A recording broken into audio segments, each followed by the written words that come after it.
Okay, hello and welcome to welcome to our session today. We're going to talk about 10 for Airbnb success in Tanzania. Basically, this is operations.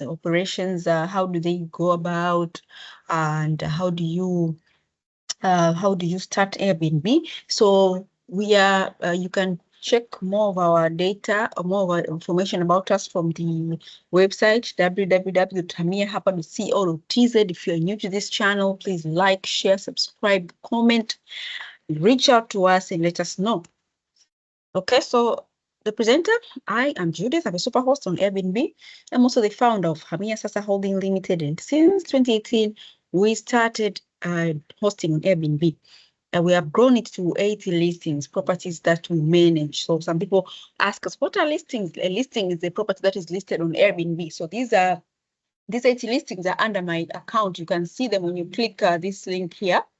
And I will also share it on the link below for those of you who are watching on YouTube. We are based in Tanzania mainland, in Zanzibar. And of course, at the moment, I'm also in Zanzibar, in Paje, where we have some of our properties.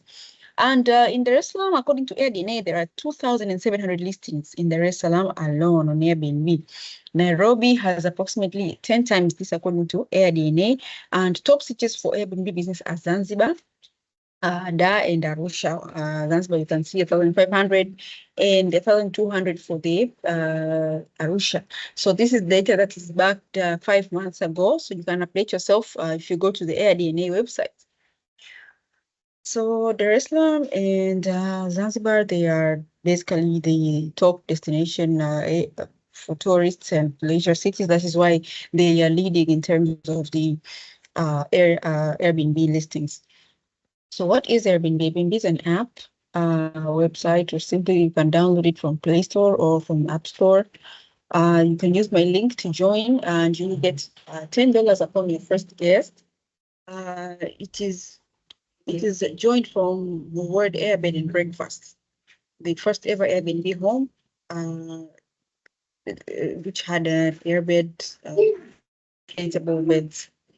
Airbnb has become part of everyday life, and to mean a serviced apartment or short-term rental income or short-term or vacation home. So these are three definitions of Airbnb. The word itself, Airbnb, means airbed and breakfast.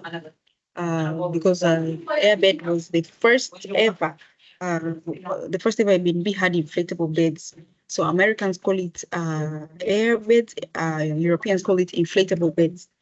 Airbnb has also become a part of everyday life to mean that service apartments, as I said, STR, but also Airbnb is basically an app. So these are three definitions of Airbnb.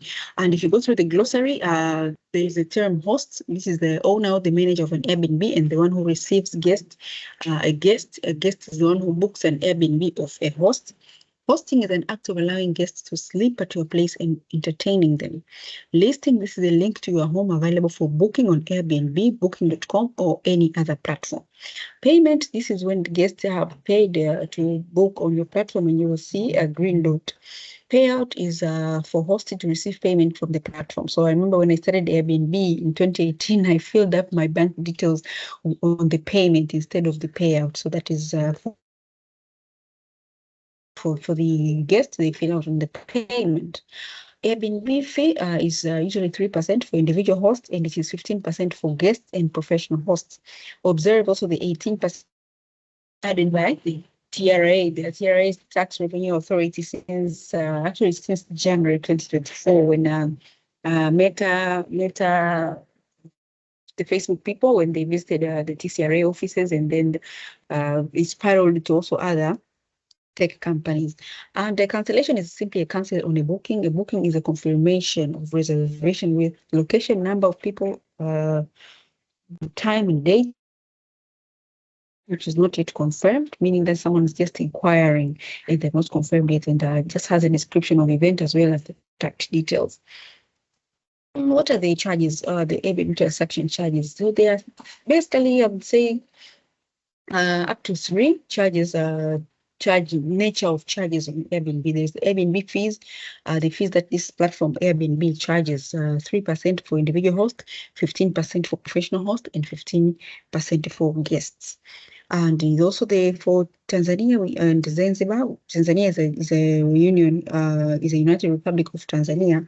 We are a union of two pieces of land, which is Zanzibar and Tanganyika, forming Tanzania. So we usually call Tanganyika Tanzania mainland. We no longer call it Tanganyika.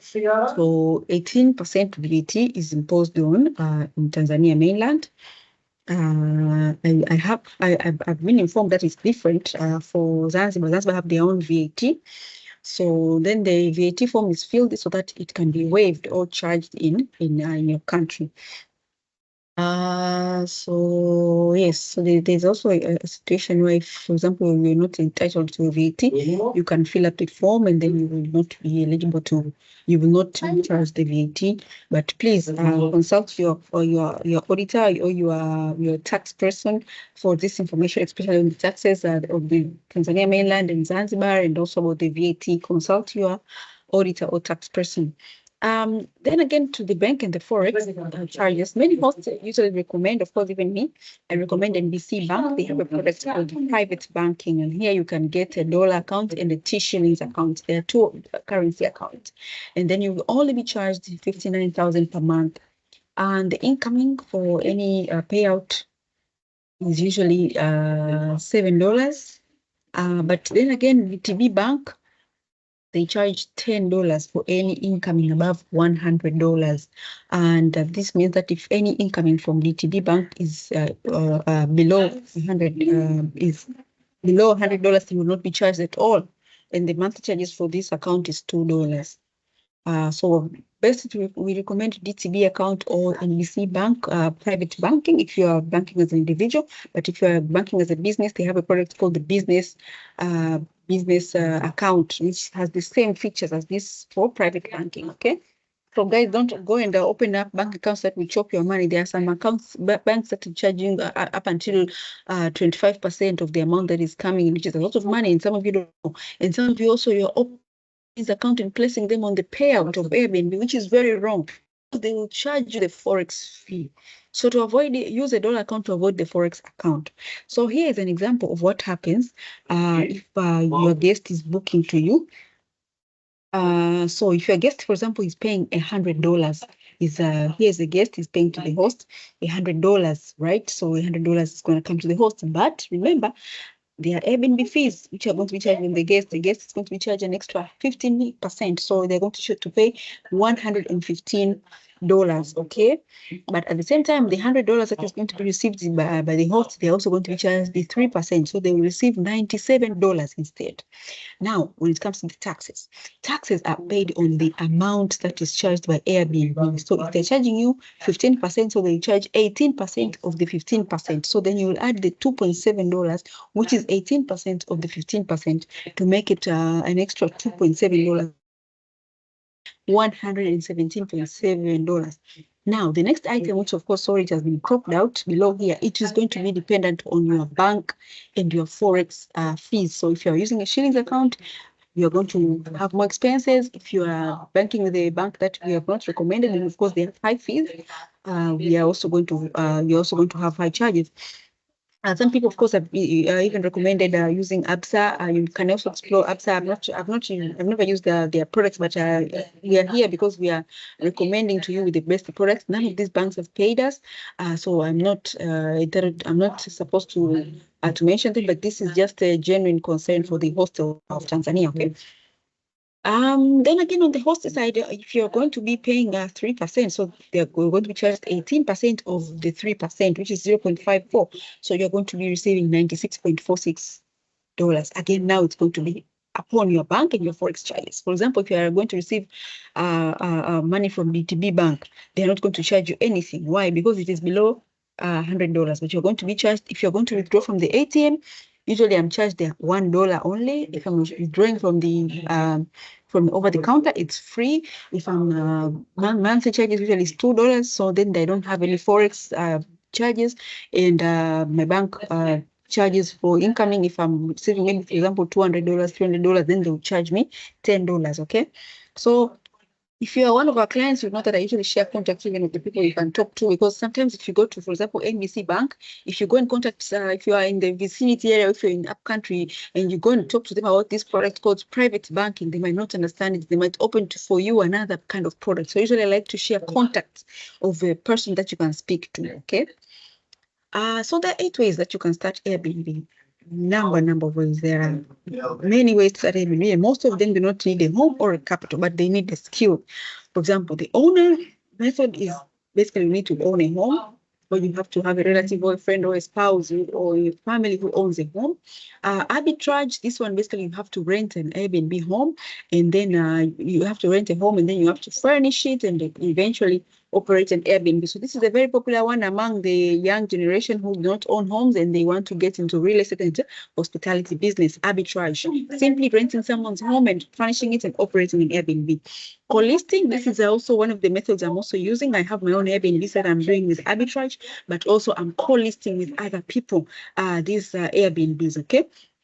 And then what is another method that you can join Airbnb with is through recommendation and referrals. So there are a number of people nowadays that are usually operating Airbnb.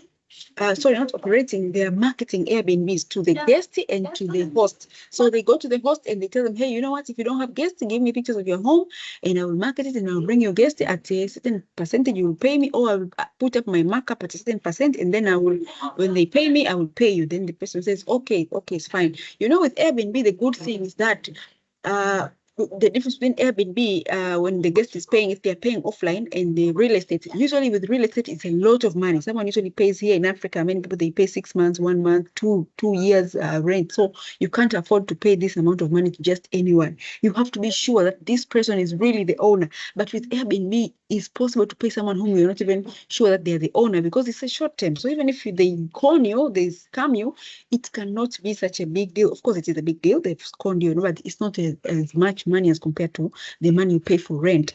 So if you are doing a recommendation and referral program for Airbnb, people who are looking for Airbnb, or who are looking for guests in Airbnb, it's very easy for you to be paid, but you just have to be an honest person.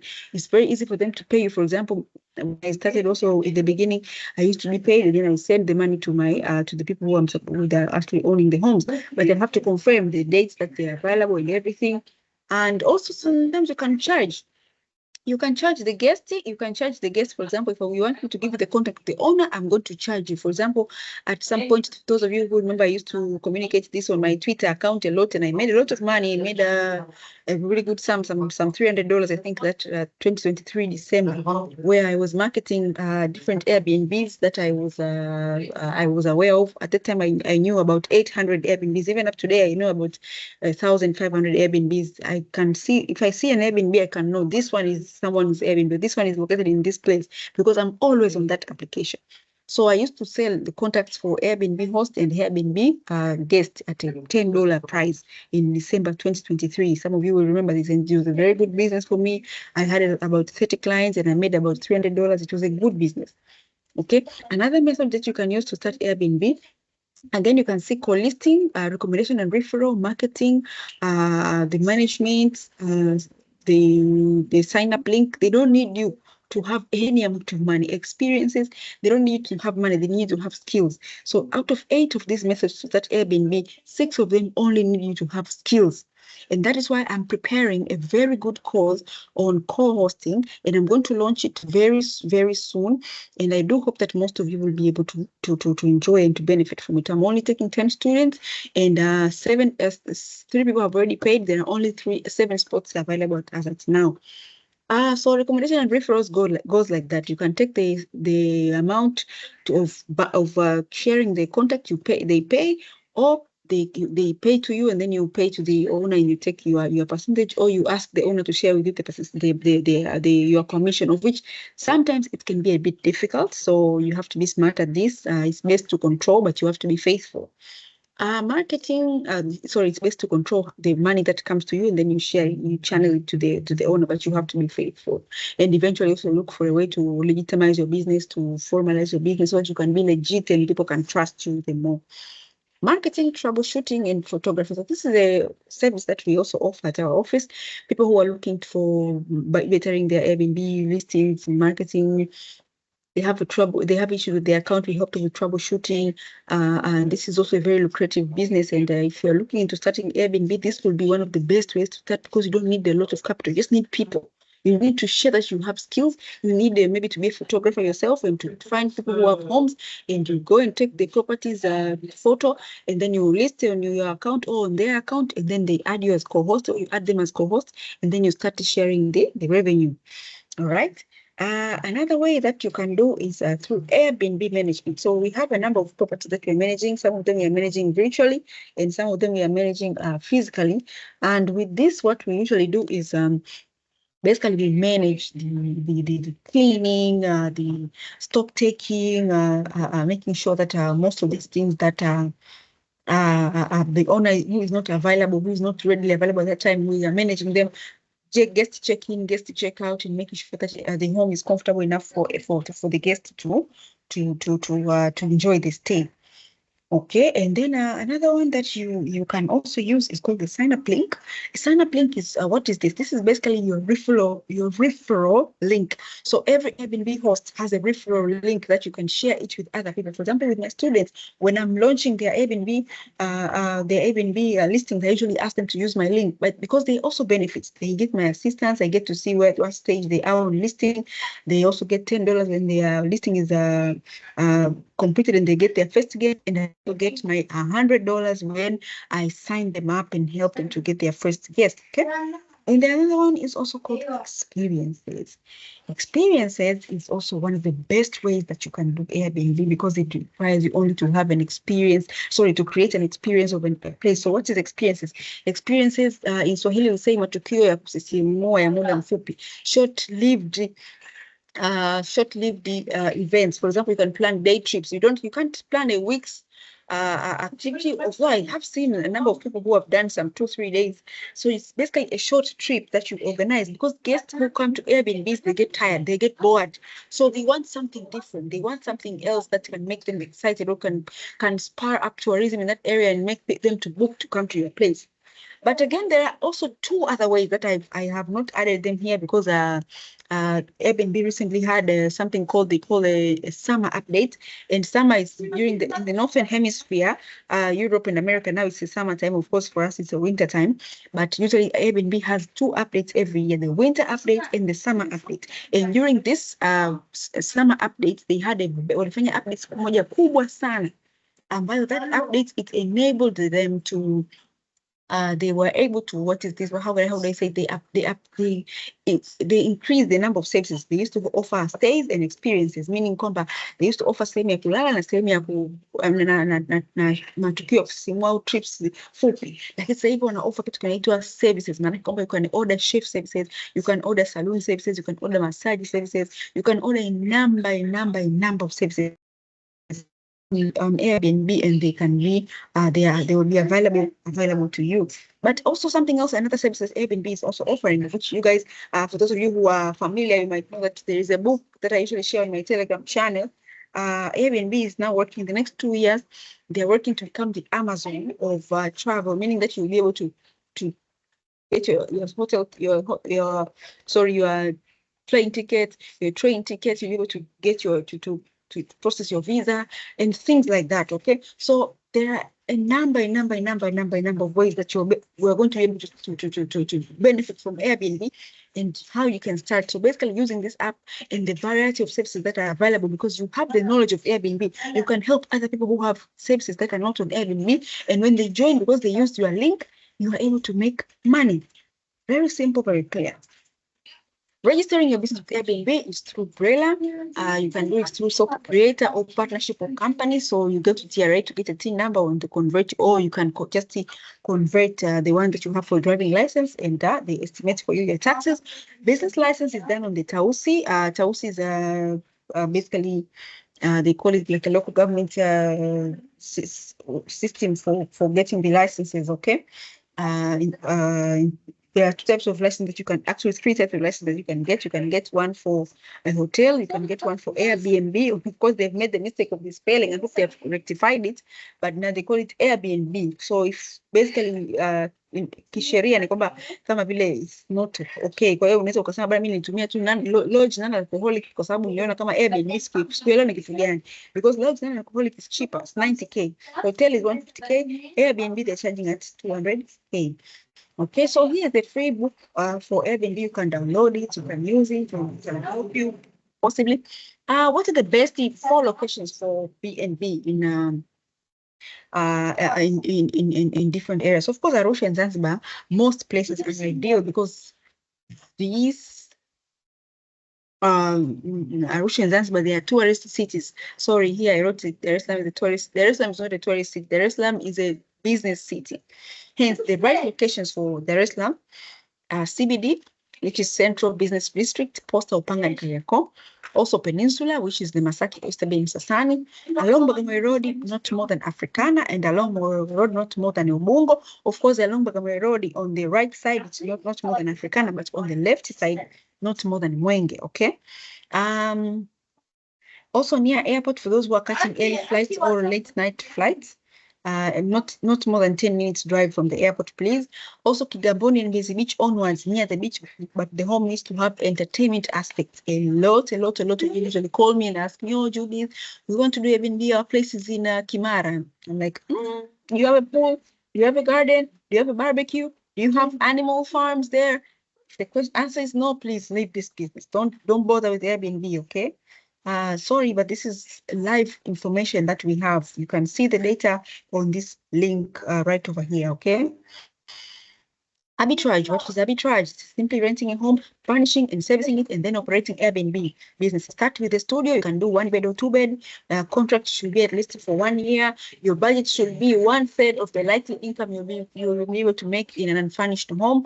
So this is basically a rule of thumb that I created after working with a number of clients. I came up with a rule of thumb that if you're going to pay landlord for the business of Airbnb, make sure that in the first 10 days, because every month has 30 days, most of the months, of course, they have 30 days. Make sure 1/3 of this month, which is 10 days, the first 10 days, you're able to cover the cost of the landlord, meaning that don't pay rent at a place where you will have to work maybe 30. You have to work maybe for 20 days or for 13, 14, 15 days, at least 10 days. The good number is 7 up to 11. Do not work to get the rent of the landlord more than 11 days, please. Otherwise, you will be in a big loss, okay? Because most of the Airbnbs will not fill up more than 20 days. So at least the 10 days you are working for the landlord, some 2-3 days for the operations, the other 8 days, maybe 7, 6, whatever, are your profit. But if you are able to fill up, of course, 30 days, you make extra profit. So this is where now consultants like us come in to assist you to be able to be the best Airbnb so that you can fill up your calendar for 30 days. So this is for if you are going to furnish and if you're going to rent an unfurnished home, which is going to be less expensive, because if you are going to rent a furnished home, the amount is going to be, you're going to be renting the space and the furniture, okay? So if you're going to rent a furnished home, make sure that your place is the rent you're paying at least in the first 15 days, you are able to cover the rent of the property owner. So of course, as you can see, you are going to use more cost if you're going to be able to, if you're going to rent a furnished home, but you're going to use less cost to buy the items for Airbnb.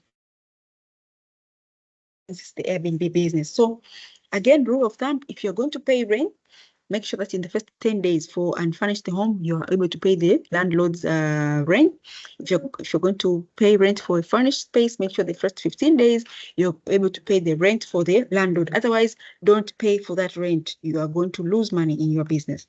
Again, partly or fully furnished, this is also an ideal thing to do. You can do fully furnished or a partly one or an unfurnished, either one depending on your budget, depending on your plans. Some of you have bigger plans, maybe you want to expand. Some of you want to test the market. So if you want to test the market, it's best for you to rent a fully furnished home.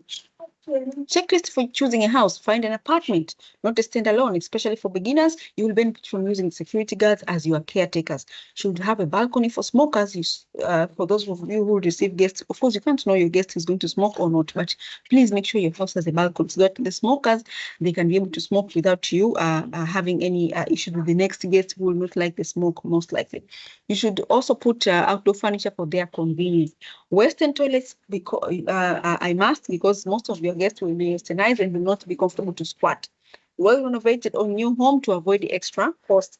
A budget of around 500K, 500 shillings to 1.2 million. And the rule of thumb is you should pay, as I said before, you should be able to pay rent in 8 to 11 days out to the 30 days in a month for an unfurnished house. A furnished house takes 15 days to pay rent. Okay, what to do? What are the secrets? Now, I'm going to do this in the next presentation because I don't want to take much of your time. So